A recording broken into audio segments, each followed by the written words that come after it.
C'était une matinée fraîche à Ouagadougou. Le président Ibrahim Traoré venait de terminer une longue réunion de sécurité. Son convoi était en route vers un événement public lorsqu'il demanda soudainement à son chauffeur de prendre un itinéraire différent. « Passons par l'ancienne route du cimetière », dit-il doucement. Ses gardes furent surpris, mais obéirent. Alors que le convoi passait devant le cimetière, Ibrahim remarqua une jeune fille assise seule à côté d'une tombe. Elle semblait avoir environ 9 ans. Ses vêtements étaient déchirés, ses cheveux défaits, et elle n'avait pas de chaussures. Mais ce qui retint le plus son attention, ce furent ses yeux, tristes, mais pleins de courage. « Arrêtez la voiture », ordonna-t-il. Tout le monde parut perplexe. « Monsieur, cette zone est dangereuse », avertit un garde. J'ai dit stop. La voiture s'arrêta. Le président sortit et marcha lentement vers la jeune fille. Ses gardes le suivaient de près, surveillant chaque recoin. Elle ne bougea pas. Elle nettoyait la tombe avec un tissu déchiré et lui parlait doucement. « À qui rends-tu visite ?» demanda doucement le président Ibrahim. La jeune fille leva les yeux. Son visage était poussiéreux, mais son regard perçant. « Mes parents, dit-elle simplement. Où habites-tu ? Je n'ai pas de maison. Je dors ici, à côté d'eux. Sa voix se brisa, mais elle retint ses larmes. Comment t'appelles-tu ? Divine, répondit-elle. Le président s'agenouilla près d'elle et lut les noms inscrits sur la pierre tombale. On pouvait lire ? À notre fille bien-aimée, Divine. Prends soin de ton avenir. Tu vis seule ici ? Divine hocha la tête. Ils sont morts dans un incendie. Depuis, plus personne ne veut de moi. On dit que je suis maudite. Une profonde tristesse emplit le cœur du président. Il se tourna vers l'un de ses gardes. Appelez les services sociaux. Je veux que cette fille me soit confiée aujourd'hui. Les gardes parurent choqués. Monsieur, et si elle était dangereuse ? Demanda son assistante à voix basse. Le président Ibrahim lui lança un regard ferme. Ce n'est qu'une enfant, et elle a assez souffert. Désormais, elle est à moi. Cette nuit-là, Divine prit un repas chaud et dormit paisiblement dans un lit propre à l'intérieur du palais présidentiel, pour la première fois depuis des années.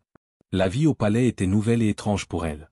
Elle n'avait jamais vu autant de pièces, de sols brillants, et de gens en uniforme qui l'appelaient monsieur ou madame. Au début, elle resta silencieuse, ne parlant que lorsqu'on lui adressait la parole. Mais au fil des jours, elle recommença lentement à sourire. Le président Ibrahim Traoré veillait à ce qu'elle ait tout ce qu'il lui fallait. Un lit douillet, des vêtements neufs, 3 repas par jour, et des cours particuliers dispensés par un tuteur bienveillant. Il ne la traitait pas comme une étrangère, ni même comme une visiteuse. Il la traitait comme sa fille. Un matin, alors que Divine était assise dans le jardin du palais en train de faire ses devoirs, elle entendit des voix provenant de la fenêtre voisine. Elle leva les yeux et vit le président dans son bureau, en compagnie d'un homme grand portant des lunettes, son assistant personnel, monsieur Gérard. Gérard tenait un grand dossier marron et parlait vite. « Monsieur, voici les dossiers du jour. Il suffit de votre signature. » Le président, déjà occupé sur son ordinateur portable, leva à peine les yeux. « Posez-les. Je vais les signer maintenant. » Il ouvrit le dossier, sans lire, signa chaque papier un par un. Divine observa en silence. La même scène se reproduisit le lendemain, puis le surlendemain. Ce soir-là, après le dîner, Divine entra dans le bureau du président avec son carnet. « Monsieur ? Monsieur le président, dit-elle doucement. Il sourit. « Divine, combien de fois vais-je te dire de m'appeler papa ?» Elle sourit timidement. « Papa, puis-je te demander quelque chose ?»« Bien sûr. Pourquoi ne lis-tu pas les papiers avant de les signer ?» Ibrahim marqua une pause, surpris par sa question. « Eh bien, parce que je fais confiance à ceux qui les rédigent.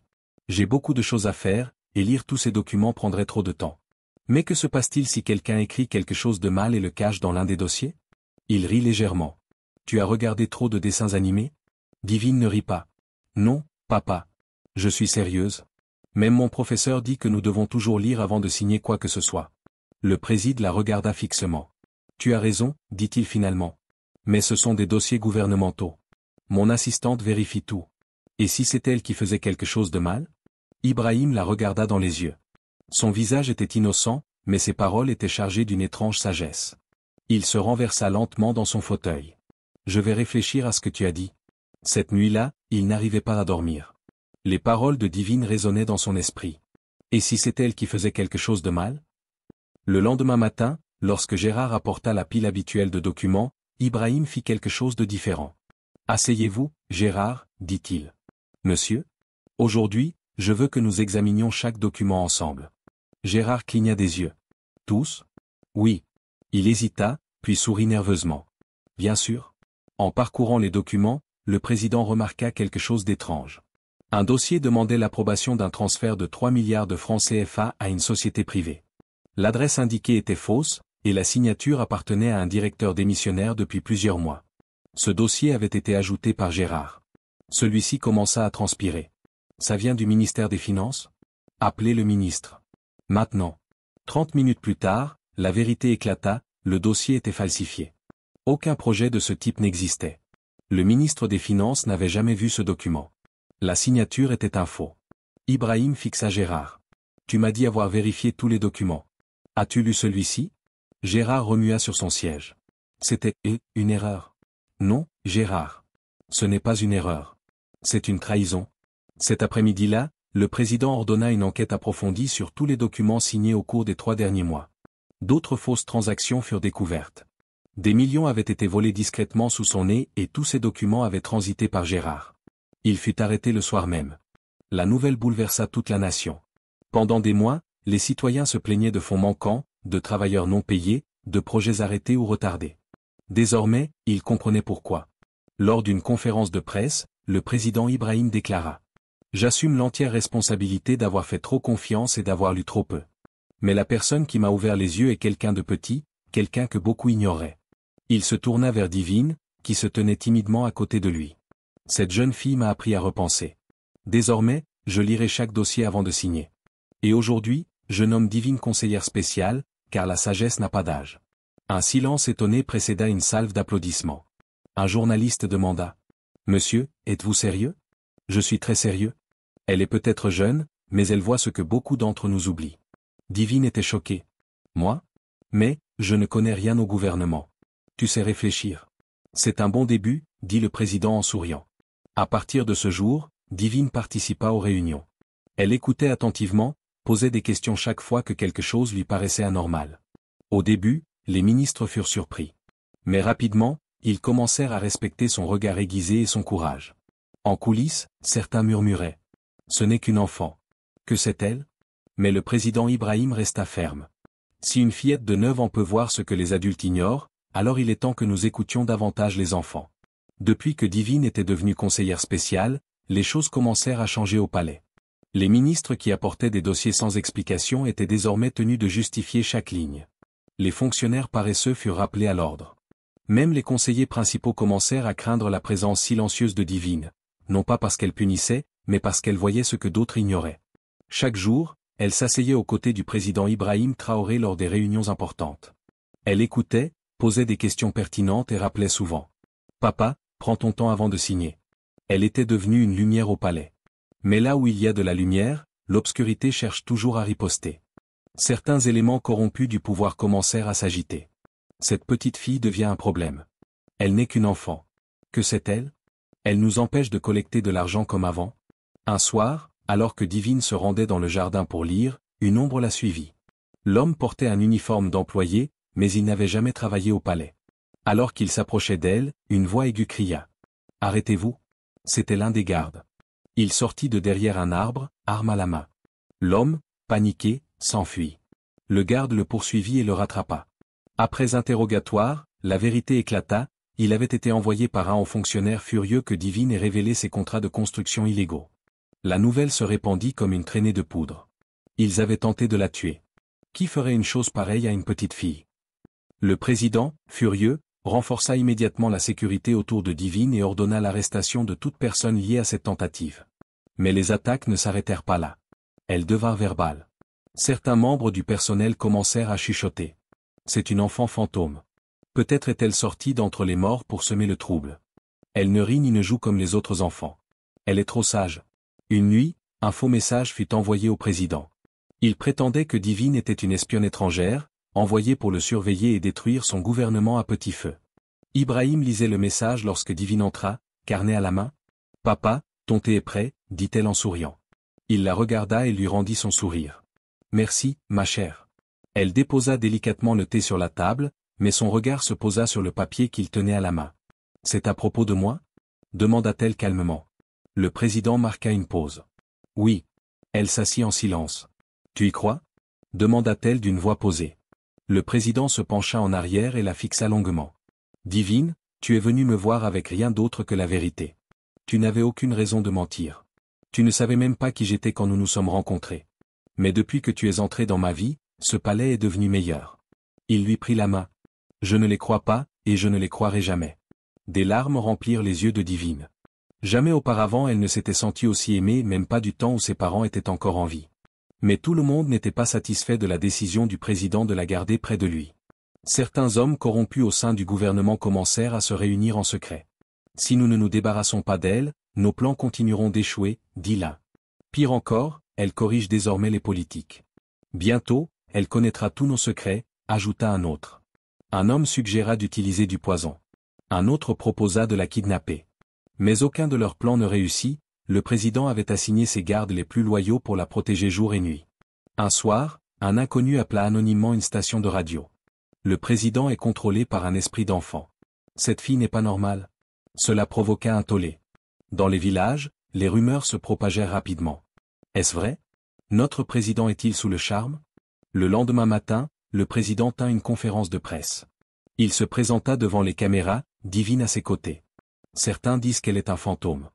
D'autres disent qu'elle est une espionne. Moi, je dis qu'elle est une bénédiction. Il posa sa main sur son épaule. Cette fille m'a sauvé plus d'une fois. Elle a protégé votre argent. Elle a mis fin aux faux contrats. Elle a parlé avec audace là où des hommes adultes se sont tus. Divine n'est pas un fantôme. Elle n'est pas une espionne. C'est une enfant avec un cœur d'or. Et je la protégerai comme si c'était ma propre fille. Le peuple applaudit. La foule rassemblée devant les grilles du palais éclata d'enthousiasme. Des appels affluèrent de tout le Burkina Faso. Nous soutenons Divine.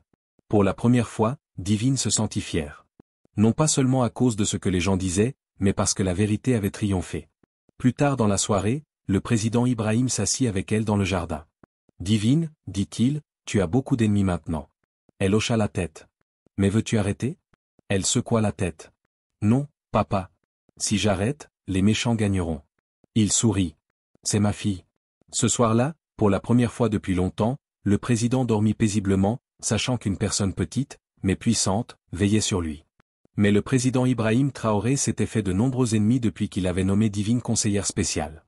Ce qu'il n'aurait jamais imaginé, c'est que l'un de ses ennemis serait celui qu'il appelait autrefois son frère. Un après-midi chaud à Ouagadougou, Emmanuel, son ami d'enfance, vint lui rendre visite. Ils avaient grandi dans la même rue, joué dans le même sable et partagé des secrets, enfants. Emmanuel avait toujours été bruyant et théâtral, mais Ibrahim tenait à leur amitié. « Mon frère » lança Emmanuel en entrant dans le bureau présidentiel, les bras grands ouverts. Ibrahim se leva pour l'embrasser. « Ça fait longtemps, Emmanuel. Assieds-toi. » Emmanuel s'assit, le visage fermé, la voix grave. « Je suis venu ici pour quelque chose d'important. » Ibrahim haussa un sourcil. « Qu'est-ce que c'est » Emmanuel désigna le couloir. Cette fille? Divine. Celle que tu appelles ta conseillère. Elle, c'est une abomination. Il cria presque. Tu es président, pas fou. Comment une petite fille peut-elle être ta conseillère spéciale? Tu es sous l'emprise d'un sort ou quoi? Ibrahim se figea. Lentement, son visage redevint sérieux. Emmanuel, surveille tes paroles. Non. Je ne les surveillerai pas, cria Emmanuel. Ce n'est pas normal. On te contrôle. Je t'emmène voir un prophète. Tu as besoin d'être purifié. Cette fille, elle n'est pas humaine. C'est un fantôme. Le président le regarda, stupéfait. Tu penses que je plaisante? Emmanuel insista. Tu ne vois pas? Elle ne rit pas comme une enfant normale. Elle ne joue jamais. Elle marche dans le palais comme si elle en était la propriétaire. Ce n'est pas naturel, Ibrahim. Elle est dangereuse. Ibrahim resta silencieux un moment, puis éclata de rire. Emmanuel, déconcerté. Pourquoi tu ris? Ibrahim essuya une larme de rire. Je ris parce que toi, Emmanuel, le garçon qui croyait autrefois au miracle, tu es devenu un idiot. Le visage d'Emmanuel devint rouge. Je suis un idiot maintenant? Oui, répondit Ibrahim, calmement. Tu es venu dans mon bureau, tu as insulté ma fille, tu l'as traitée de fantôme, et tu m'as proposé d'aller voir un prophète? Tu es sérieux? Ce n'est pas ta fille, Ibrahim. Ouvre les yeux. La voix du président se fit glaciale. Quitte mon bureau, Emmanuel. Si tu es au chômage et que tu n'as rien d'autre à faire de ta vie, va t'en chercher une. Emmanuel serra les poings, respirant bruyamment. Tu vas le regretter, dit Emmanuel, les poings serrés. Je regrette déjà de t'avoir laissé entrer, répondit Ibrahim en se détournant. Emmanuel sortit en trombe, le cœur rempli de colère et de jalousie. Alors qu'il quittait le palais, son esprit s'emballait. cette fille l'a retourné contre moi. Moi, son ami d'enfance. Plus tard dans la nuit, Emmanuel était assis dans une pièce sombre avec un autre homme, le même haut fonctionnaire du gouvernement qui avait déjà envoyé quelqu'un pour nuire à Divine. L'homme alluma une cigarette et le regarda calmement. « Alors, tu le vois enfin aussi ?» demanda-t-il. Emmanuel hocha la tête. « Cette fille doit partir. Elle a tout bloqué. Avant son arrivée, je signais des contrats, et j'étais bien payé. Maintenant, plus rien. Tous mes dossiers reviennent avec des questions. » Ibrahim m'écoutait, dit Emmanuel. Mais maintenant, il l'écoute, elle, comme si elle était son Dieu. Le fonctionnaire esquissa un sourire. Alors supprimons-les tous les deux. Les yeux d'Emmanuel s'écarquillèrent. Tu veux dire? Oui, confirma l'homme. Plus de Divine. Plus de président. Emmanuel hésita. Mais c'est mon ami? Le fonctionnaire se pencha vers lui. Alors reste son ami, et regarde-le tout détruire. Ou rejoins-moi, et nous reprenons le contrôle. Emmanuel ferma les yeux. La douleur du rejet brûlait dans sa poitrine. Je suis partant, murmura-t-il. Le lendemain, le plan était lancé. Ils engagèrent 2 étrangers venus d'une autre ville, sans aucun lien avec le palais. Leur mission, s'introduire dans le jardin présidentiel la nuit et empoisonner le thé que Divine apportait chaque matin au président. Ce soir-là, Divine avait oublié son cahier de dessin sur la table du jardin. En retournant le chercher, elle aperçut 2 hommes rampant derrière les fleurs. Elle cria. Les gardes se précipitèrent immédiatement. Les 2 hommes prirent la fuite, mais furent rapidement arrêtés. Après interrogatoire, ils avouèrent tout. « Qui vous a envoyé » cria un garde. Un homme nommé Emmanuel et un autre haut fonctionnaire. Ils nous ont payés pour empoisonner le thé du président. Lorsque le président Ibrahim apprit ces noms, son cœur se brisa. Emmanuel, murmura-t-il, la voix tremblante. Divine, debout à côté de lui, lui prit la main. « Je suis désolé, papa. » Il la regarda avec douceur. « Tu m'as encore sauvé la vie. » Le lendemain matin, les 2 hommes furent présentés devant la justice. Emmanuel et le fonctionnaire furent arrêtés le même jour. Le pays fut bouleversé. Beaucoup n'y croyaient pas. D'autres n'étaient pas surpris. La jalousie peut transformer même les plus fidèles amis en ennemis. Lors d'un discours public, le président Ibrahim se tint devant la nation, la voix ferme. « Je veux le dire clairement, tout le monde qui sourit avec vous n'est pas votre ami. Parfois, votre plus grand ennemi porte le visage de votre compagnon le plus proche. » Il prit la main de Divine. Cette petite fille a subi plus d'attaques que la plupart des hommes adultes, mais elle est restée forte. Pas pour le pouvoir. Pas pour l'argent. Mais pour la vérité. La foule éclata en applaudissements. À partir d'aujourd'hui, quiconque la menace me menace. Elle n'est plus seulement ma conseillère. Elle est ma famille. Ce soir-là, Divine était assise tranquillement dans sa chambre. Elle regardait les étoiles à travers la fenêtre et murmura. « Merci, maman. Merci, papa. Je suis en sécurité. » Elle ne savait pas ce que l'avenir lui réservait. Mais une chose était sûre. Son cœur était courageux. Son esprit était vif. Et son nom était devenu un symbole de lumière dans un monde plein de ténèbres. Chers téléspectateurs, si vous avez apprécié cette histoire, n'oubliez pas de vous abonner à la chaîne. Aimez la vidéo. La partager avec vos amis. Activez la cloche de notification pour ne rien rater. Merci d'avoir regardé, et à très bientôt pour une nouvelle histoire inspirante.